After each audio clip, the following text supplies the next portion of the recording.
बिस्मिल्लाहिर्रहमानिर्रहीम। अस्सलाम वालेकुम डियर स्टूडेंट्स, आज हम जो टॉपिक डिस्कस करने वाले हैं तो वो है एडल्ट हेल्थ नर्सिंग का एक और चैप्टर जो कि यूरिनरी ट्रैक इन्फेक्शन में से कुछ डिसऑर्डर्स है। जब यूरिनरी ट्रैक में कुछ इन्फेक्शन हो जाता है तो उसमें बहुत सारे डिसऑर्डर्स आते हैं जैसे कि यूटीआई हो गया, किडनी डिजीज़ हो गए या यूरिनरी ट्रैक इन्फेक्शन या इसी तरह से और भी ग्लोमेरुलोनेफ्राइटिस एक्सेट्रा, ये सारे इसमें आते हैं। ठीक है, तो आज इसमें से हम कुछ MCQs आप लोगों के साथ शेयर करेंगे जो कि बहुत कंसेप्चुअल MCQs है, पेपर पॉइंट ऑफ व्यू से बहुत इंपॉर्टेंट है। आप लोग पेपर के लिए इसको रिमेंबर रखें। तो आइए स्टार्ट लेते हैं। स्टार्ट लेने से पहले आप लोगों से एक छोटा सा रिक्वेस्ट है कि हमारे चैनल लेक्चर्स बाय अनाया को सब्सक्राइब करें, कमेंट करें and press the bell icon ताकि नेक्स्ट वीडियो का नोटिफिकेशन आप लोगों को बहुत जल्द मिल सके। क्वेश्चन क्या है कि You have a patient that might have a urinary tract infection। आपके पास एक पेशेंट आया है और उसको UTI है यानी urinary tract infection है। Which statement by the patient suggests that a UTI is likely। तो स्टेटमेंट क्या वो सजेस्ट करेगा आप लोगों के सामने कि उसे क्या मसला हो रहा है ताकि आपको पता चले कि उसको UTI हो गई है। The first one is I fee alert, में मेरा फी बहुत ज़्यादा हो रही है, ठीक है, या फीस में बर्न बहुत ज़्यादा है, या मुझे बहुत ज़्यादा वॉशरूम अटेंड करने की बहुत ज़्यादा अर्जेंसी फील हो रही है। माई फील स्मेल्स स्वीट, या मेरी फीस की जो स्मेल होती है वो बहुत स्वीट लाइक होती है। ठीक है, तो इसमें से करेक्ट आंसर कौन सा हो सकता है? The correct answer is A common symptom of UTI is dysuria. ठीक है, ज़्यादातर जो हमारे साथ UTI के पेशेंट्स आते हैं तो उसमें से मोस्ट कॉमन जो सिम्टम होती है तो वो क्या होती है? IP अलर्ट यानी डिस्यूरिया। ठीक है, डिस्यूरिया को हम ऐसे डिफाइन करते हैं कि एक पेशेंट जिसका यूरिन बहुत ज़्यादा हो जाता है तो उसको हम कहते हैं डिस्यूरिया। ठीक है, patient with UTI often report frequent voiding of small amount of and urgency to avoid. कि एक पेशेंट है वो हमारे साथ UTI का रिपोर्ट आया है कि उसे UTI है तो उसको क्या मसला हो सकता है कि वो फ्रीक्वेंटली वाइडिंग उसको अर्जेंसी फील हो जाएगी। ठीक है, स्मॉल अमाउंट में उसे बहुत ज़्यादा अर्जेंसी फील हो रही है कि वो वॉशरूम अटेंड करे। अच्छा, नेक्स्ट यह है कि urine that smell sweet is often associated with diabetic ketoacidosis. जबकि हमारे साथ जो यूरिन का स्वीट स्मेल जब होता है तो वो एक साइन एंड सिम्टम है डायबिटिक कीटोएसिडोसिस का। ठीक है, तो ये भी आप लोगों ने याद रखने हैं कि स्वीट स्मेल जो है ना ये डायबिटिक कीटोएसिडोसिस में हो जाता है। नेक्स्ट MCQ है कि which patient is the greatest risk for developing a UTI या यूरिनरी ट्रैक इन्फेक्शन। कौन सा पेशेंट ऐसा होता है जो कि बहुत ज़्यादा प्रॉन है UTI की तरफ, यानी उसे UTI ज़्यादा हो सकती है, डेवलप हो सकती है, उसके रिस्क फैक्टर ज़्यादा है। The first one is 35-year-old woman with a fractured wrist। अगर एक 35-year-old woman है और इसका जो wrist है वो फ्रैक्चर हो गया है तो वो, या the second one is a 20-year-old woman with asthma, या वो woman जिसको अस्थमा है और 20-year-old है।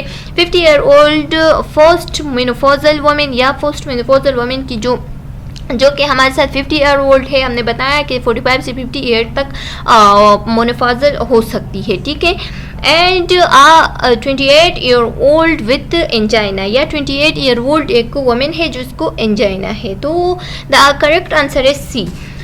Women are most prone to the UTI as compare to man. ठीक है, वुमेन जो है ना वो ज़्यादातर UTI की तरफ प्रोन होते हैं as compare to man. After menopause due to reduced oestrogen level, estrogen level जो है ना वो कम हो जाता है मोनोपॉज के बाद। तो क्या हो जाता है? Reduced oestrogen level lead to reduce level of vaginal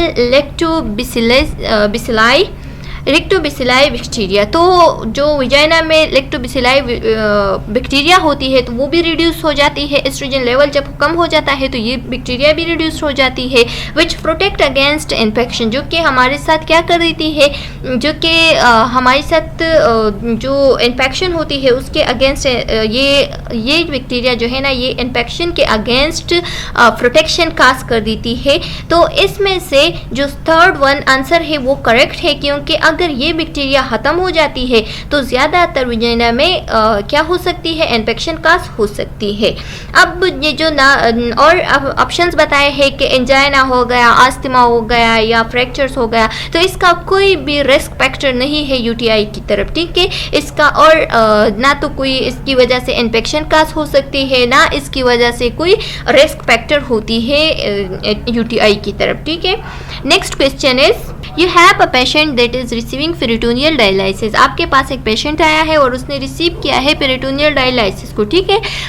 what should you do when you notice the return fluid slowly draining. और आपने अगर नोट किया कि जो रिटर्न फ्लूइड है वो स्लोली ड्रेनिंग हो रही है, उसकी ड्रेनिंग हो रही है, तो आपने क्या करना है, ठीक है। Check the kinks, checks for kinks. आपने क्या करना है, किंक्स के लिए आपने चेकिंग करना है कि आउटफ्लो जो हो रही है ट्यूबिंग से वो कैसी हो रही है, स्लो है, फास्ट है, हो रही है कि नहीं, ठीक है। दूसरा ये कि आपने जो बैक होता है, जो ड्रेनेज बैक है, उसको राइज करना है, और अगर आप उसको राइज कर दे तो फिर उसको चेक करना है कि जो उसका लेवल है वो एब्डोमेन से कितना अबव है, ठीक है।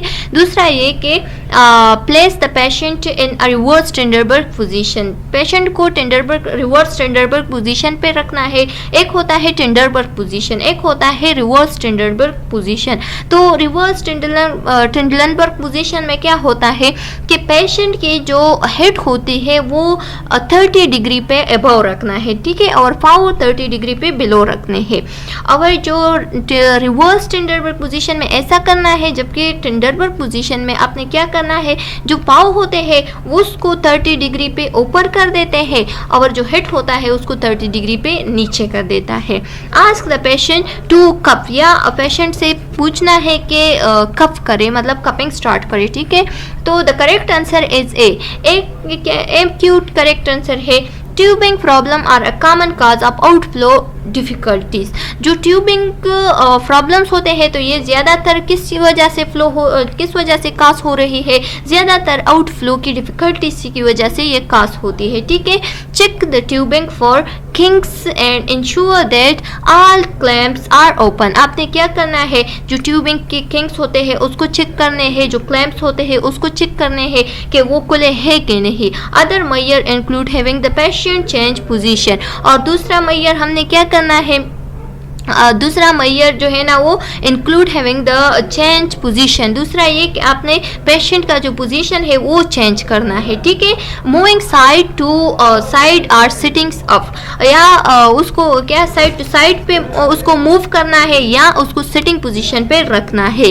Apply gentle pressure over the abdomen, और या जो है ना उसके एब्डोमेन पे क्या करना है, प्रेशर लाना है, और आर हैविंग बाउल मोमेंट, या उसका जो बाउल मोमेंट है उसको चेक करना है कि बाउल मोमेंट है कि नहीं, ठीक है। तो the first one is 15 minutes, 30 minutes, 1 hours और 2 to 3 आवर्स। यहाँ पे बताया गया है कि एक पेशेंट हमारे साथ आई है जो कि 38 ईयर ओल्ड पेशेंट है और उसको क्रोनिक रेनल फेलियर है। यानी क्रोनिक रेनल फेलियर का क्या मतलब है कि उसकी जो किडनी है वो आहिस्ता आहिस्ता फेल हो रही है, ठीक है। तो उसके लिए हम अगर डायलिसिस करना चाहे तो इन्फ्यूजन जो टाइम होती है वो कितना होना चाहिए, तो 15 मिनट होना चाहिए, 30, 1 आवर या 2 to 3 आवर होना चाहिए, ठीक है।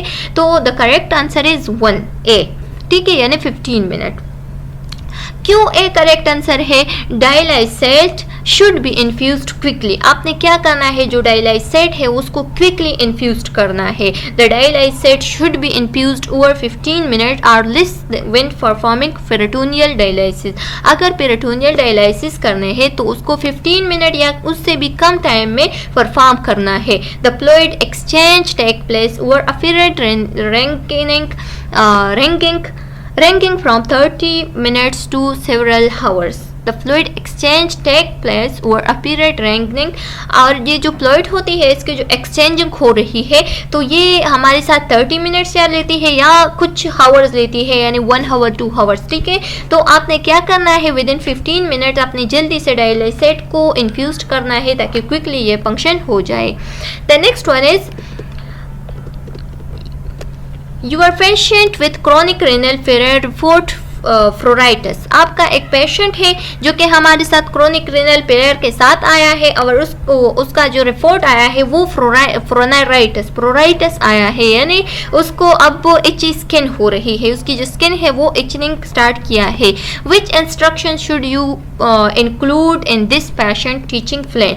तो आपने कौन सा इंस्ट्रक्शन इस पेशेंट के लिए अब अप्लाई करना है? द फर्स्ट वन इज रब and skin vigorously with a towel. आपने क्या करना है, अपनी स्किन को रफ करना है और फिर क्लीन करना है एक टॉवल के साथ। टेक फ्रिक्वेंट बात, अपने फ्रिक्वेंटली बात लेना है, ठीक है। या अप्लाई अल्कोहल बेस्ड इमूलिएंट, या जो अल्कोहल बेस्ड इमूलिएंट्स होते हैं जैसे कि ट्यूब्स वगैरह हो गए, उसको अपने स्किन पे अप्लाई करने हैं। ज़्यादातर जो इचिंग के लिए जो ट्यूब्स वगैरह यूज़ होते हैं, ठीक है, जो कि हम सुपरफिशियली जल्दी से उसको यूज़ करके ठीक हो जाते हैं।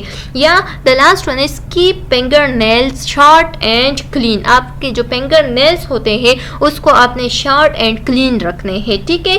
तो the correct answer is D. Calcium phosphate deposit in the skin में बी फ्लोराइटिस। जो कैल्शियम फॉस्फेट हमारी स्किन में डिपॉजिट हो रहे हैं तो ये इसकी वजह से क्या कास हो सकती है, फ्लोराइटिस कास हो सकती है, ठीक है। इसकी एक साइड इफेक्ट है ये। स्क्रैचिंग लीड्स टू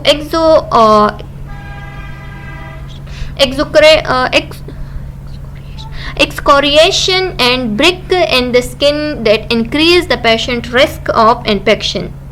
तो जो स्क्रैचिंग होती है ये आपका जो स्किन होता है उसको ब्रेक कर सकती है, आपको और इन्फेक्शन की रिस्क हो सकती है, क्योंकि अगर आपके नेल्स बड़े हो तो उसकी वजह से आपकी स्किन में स्क्रैचिंग आ सकती है, वो ब्रेक हो सकती है, ठीक है। तो इस वजह से आपने अपने नेल्स को क्लीन एंड शॉर्ट रखने हैं, ठीक है।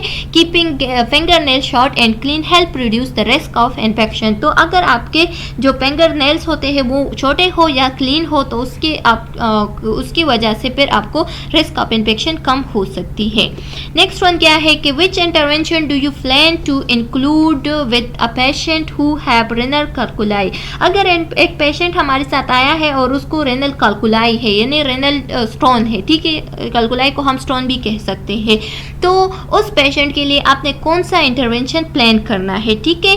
तो the first one is maintain bed rest उसको मेंटेन रखना है या बेड रेस्ट प्रोवाइड करना है। इंक्रीज डाइटरी फ्यूरिन्स, या आपने क्या करना है, उसकी जो डाइटरी फ्यूरिन्स होती है उसको इंक्रीज करना है। रिस्ट्रिक्ट फ्लूइड्स, या फ्लूइड्स को कम करना है। या स्ट्रेन ऑल यूरिन या सारी यूरिन की डिफॉर्मेशन करनी है, ठीक है। तो यहाँ पे जो करेक्ट आंसर है वो क्या है, डी नंबर है, यानी डिफॉर्मेशन ऑफ ऑल यूरिन या स्ट्रेन ऑल यूरिन, ठीक है। जब यूरिन जो है ना वो स्ट्रेन हो जाती है, सारा यूरिन जब स्ट्रेन हो जाती है तो एक गाज या कैच स्टोन के ज़रिए से क्या कर देती है, और यूरिन स्ट्रेनर के ज़रिए से, यूरिन स्ट्रेनर या गाज के ज़रिए से उस स्टोन को पकड़ देती है, दैट आर पास्ट, जो कि पास्ट होना चाहती है लेकिन उसको पकड़ देती है। The stone are then analysed for composition, तो वही स्टोन फिर कंपोजिशन के लिए एनालाइज्ड होती है। एम्बुलेशन में help to movement of the stone down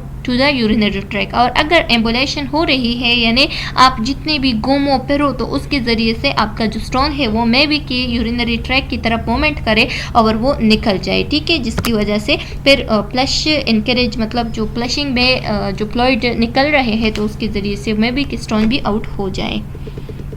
next one क्या है कि which drug are indicated for pain related to acute renal calculi. अगर रेनल कैल्कुलाई हो गई है, रेनल स्टोन हो गए हैं, तो उसके लिए अब कौन से पेन के रिलेटेड, यानी पेन को ख़त्म करने के लिए कौन से ड्रग हम रिकमेंड कर सकते हैं। तो नार्कोटिक एनाल्जेसिक या non steroid anti inflammatory drugs जिसको हम एनसाइड कहते हैं, मसल्स रिलैक्सेंट या सिलिसाइलेट्स। तो कौन से ड्रग बेस्ट है? तो द करेक्ट आंसर इज ए, जो कि नार्कोटिक एनाल्जेसिक जो कि हम पेन रिलीफ के लिए यूज़ कर देते हैं, तो ये हमारे साथ एक सेवेयर पेन को रोक देती है, ठीक है, उससे रिलीफ हासिल हो सकती है। और दूसरा ये कि muscle relaxant are typical use to treat skeletal muscle spasm. जो यहाँ पे मसल रिलैक्सेंट की बात हो रही है तो मसल रिलैक्सेंट जो है ना ये हम मसल स्पॉज़म के लिए ज़्यादातर यूज़ करते हैं, जो कि स्केलेटल मसल्स होते हैं जब वो स्पॉज़म हो रही हो उसकी, तो उसको ट्रीट करने के लिए हम ज़्यादातर ये यूज़ करते हैं। ठीक है, दूसरा ये कि NSAID हो गए, तो NSAID and salicylate are used for anti inflammatory and anti pyretic properties. चाहे किसी को बुखार हो या किसी को इन्फ्लेमेशन हो रही हो तो उसके लिए हम ज़्यादातर अगर उसमें पेन हो यानी लेस सवेयर पेन हो तो उसको ट्रीट करने के लिए हम ये यूज़ करते हैं। फिर नेक्स्ट क्या है कि which of the following cause the majority of UTI in hospitalised patient. Hospitalised patient में अगर ज़्यादातर जो UTI की मेजॉरिटी होती है तो वो ज़्यादातर हॉस्पिटलाइज्ड पेशेंट को काज होती है। तो ये क्यों काज होती है? The first one is lack of fluid intake, उसको फ्लूइड इनटेक ज़्यादा नहीं हो रही इस वजह से, या इनएडिक्वेट पेरिनियल केयर, या उसकी जो पेरिनियल केयर है वो सही नहीं हो रही है, या इनवेसिव प्रोसीजर, किसी इनवेसिव प्रोसीजर की वजह से, यानी कोई प्रोसीजर ऐसा हो कि वो इनवेसिव हो जाए तो उस वजह से, या इम्यूनोसप्रेशन की वजह से क्या हो सकती है, UTI की चांसेस ज़्यादा हो सकती है। ठीक है, तो the correct answer is invasive procedure. ज़्यादातर जब कैटेराइजेशन करते हैं तो उसमें ज़्यादातर बैक्टीरिया जो है ना वो UTI की तरफ चली जाती है, वहाँ तक पहुँच जाती है। A lack of fluid intake could cause concentration of urine. अगर जो फ्लूइड इनटेक कम हो तो उसमें हमारे साथ कंसनट्रेशन ऑफ यूरिन हो सकती है, but wouldn't necessary cause infection, लेकिन उसकी वजह से इन्फेक्शन की इतनी चांसेस नहीं होती कि इन्फेक्शन काज हो जाए। नेक्स्ट MCQs है कि clinical manifestation of acute glomerular nephritis include which of the following. Glomerular nephritis के लिए चाहे वो एक्यूट, अगर हमारे साथ एक्यूट ग्लोमेरुलर नेफ्राइटिस हो तो उसके लिए कौन सा क्लिनिकल मैनिफेस्टेशन बेस्ट है? ठीक है, तो the first one is chill and flank pain, chills हो रही है या फ्लैंक पेन्स है, ओलिगोरिया एंड जनरलाइज्ड एडीमा, ओलिगोरिया हो रही है या जनरलाइज्ड एडीमा है, यानी किसी जगह स्विल हो गई है, पाओ बाइफिडल इडीमा हो गई है या हैंड्स वगैरह। ठीक है, ज़्यादातर बाइफिडल इडीमा हो सकती है, यानी जो फीट्स होते हैं वो दोनों स्वेल्स हो जाते हैं। हेमेचूरिया एंड प्रोटीन यूरिया, या तो हेमेचूरिया एंड प्रोटीन यूरिया हो गई है यानी यूरिन में ब्लड हो रही है या यूरिन में प्रोटीन की मकदार ज़्यादा है। ठीक है, डिसयूरिया हो रही है या hypotension. So the correct answer is C. C क्यों correct answer है? Haematuria and proteinuria indicate acute glomerulonephritis. जो हेमेचूरिया एंड प्रोटीनयूरिया होती है तो ये हमारे साथ इंडिकेट करती है एक्यूट ग्लोमेरुलोनेफ्राइटिस को। ठीक है, this finding result from increase permeability of the glomerular membrane due to the antigen antibody reaction. ठीक है, एंटीजन और एंटीबॉडी रिएक्शन की वजह से हमारा जो ग्लोमेरुलर मेम्ब्रेन होता है उसमें ज़्यादातर ये रिजल्ट पाई जाती है कि उसकी जो परमेबिलिटी है वो इंक्रीज हो जाती है। ठीक है, generalise oedema is seen most often in nephrosis, और ज़्यादातर एडीमा भी शो हो जाती है, लेकिन ये एक साइन एंड सिम्टम है हमारे साथ नेफ्रोसिस को। जब नेफ्रोसिस हो जाती है तो जनरलाइज एडीमा हमें दिखाई दे रही होती है।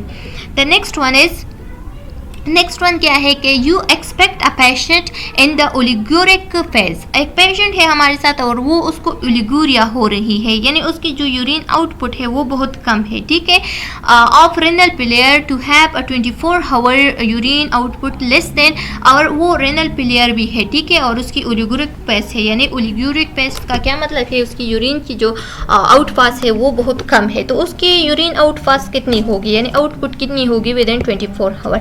200 ml हो सकती है, 400 ml, 800 ml एंड 1000। ठीक है, तो द करेक्ट आंसर क्या है कि ओलिगोरिया को हम डिफाइन करते हैं जब हमारे पास यूरिन की आउटपुट जो है ना वो लेस देन 400 ml हो जाए फॉर 24 आवर्स, तो उसको हम ओलिगोरिया कहते हैं। तो the correct answer is B. ठीक है, तो चलो स्टूडेंट्स, यहाँ तक हमारे कुछ MCQs है जो कि क्लियर हो गए हैं। अगर आप लोगों को इसमें कोई प्रॉब्लम है तो कमेंट सेक्शन में बता सकते हैं। यहाँ तक हमारा जो MCQs थे वो कंप्लीट हो गए हैं। नेक्स्ट वीडियो लेक्चर में हम नेक्स्ट चैप्टर को डिस्कस करेंगे, उसके बारे में कुछ कंसेप्चुअल MCQs जो है ना वो डिफाइन करेंगे। ठीक है, यहाँ तक कंप्लीट है। नेक्स्ट वीडियो लेक्चर में मिलते हैं। अगर कोई मसला है या कोई MCQs चाहिए तो कमेंट सेक्शन में बता सकते हैं। नेक्स्ट वीडियो में मिलते हैं, तब तक के लिए अल्लाह हाफिज़।